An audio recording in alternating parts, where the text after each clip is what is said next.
দেশ ও দেশের বাইরে যারা আছেন সবাইকে জানাই আন্তরিক ঈদ মুবারক এবং মুবারকবাদ। আসলে আজকে লাইভে আসার একটাই কারণ যে আমরা বর্তমানে কোন দেশে বাস করতেছি এবং কোন সমাজে বাস করতেছি এর জন্য। এই যে বস্তাটা দেখেন, এই যে বস্তাটার ভিতরে কি আসলে আপনারা হয়তো অনেকে অনুভব করতে পারতেছেন। আসলে এই বস্তাটার ভিতরে হইল গরুর চামড়া, যে চামড়া দিয়ে একটা জুতা বানাইলে একজোর 5,000 টাকা 6,000 টাকা লাগে একজোর জুতা কিনতে। চামড়ার একটা বেল কিনতে গেলে 1500 টাকা লাগে। মানে অর্থাৎ এই চামড়ার যে কোনো পণ্য কিনবেন আপনাদের হাই রেট, কিন্তু ওই চামড়া বিক্রির বেলা এখন বর্তমানে বিক্রি হইতেছে না।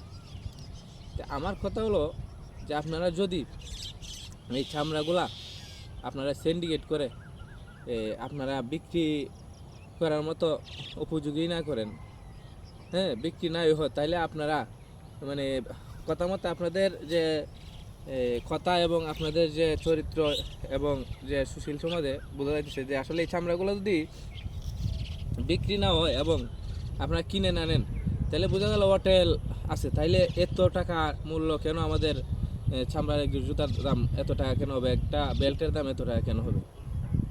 তো আমি সবাইকে অনুরোধ করব যে এটা দেশের সম্পদ, গরিবের সম্পদ, এতিমের সম্পদ। এই চামড়াগুলা চামড়া শিল্পে রপ্তানি দিকে একটু নজর দেন। আমাদের প্রধানমন্ত্রীকে অনুরোধ করব এবং যারাই চামড়া খাতে শিল্প খাতে আছেন আপনারা এইদিকে একটু নজর দেন। এই সিন্ডিকেট আপনারা ভেঙে নতুন করে আগের মতো প্রজন্মে যাতে বুঝতে পারে যে সঠিক পদক সব দিকেই আমরা দেখতেছি আস্তে আস্তে উন্নতি হইতেছে কিংবা আস্তে আস্তে নজর দেওয়া হইতেছে, কিন্তু আসলে চামড়ার যে শিল্প খাতে কোনো আমরা নজর দিচ্ছি না। তো আমি মনে করবো যাতে এই আগামী কোনো কোরবানির ঈদে কিংবা আগামী কোনো কিছু একটা চামড়া যাতে এভাবে মাটির নিচে দাফন করতে না হয় এবং গাঁথানি না লাগে, আপনারা অবশ্যই চামড়াটা যাতে বিক্রি করে এই চামড়ার টাকাটা গরিব মিসকিনের হাতে তুলে দিতে পারি সেই ব্যবস্থা করে দিবেন আশা করি আপনারা এদিকে অবশ্যই নজর দিবেন। আর আমরা বাংলাদেশের সর্বোচ্চ স্থানে যারা আছে, যারা দায়িত্বে আছেন, সবাইকে অনুরোধ করব এই দেশটাকে এখনও বাঁচান এবং দেশের চামড়া শিল্প খাতটা আরও উন্নত করেন এবং দেশের স্বার্থে গরিবের স্বার্থে এতিমের স্বার্থে আপনারা এদিকে একটু নজর দেন।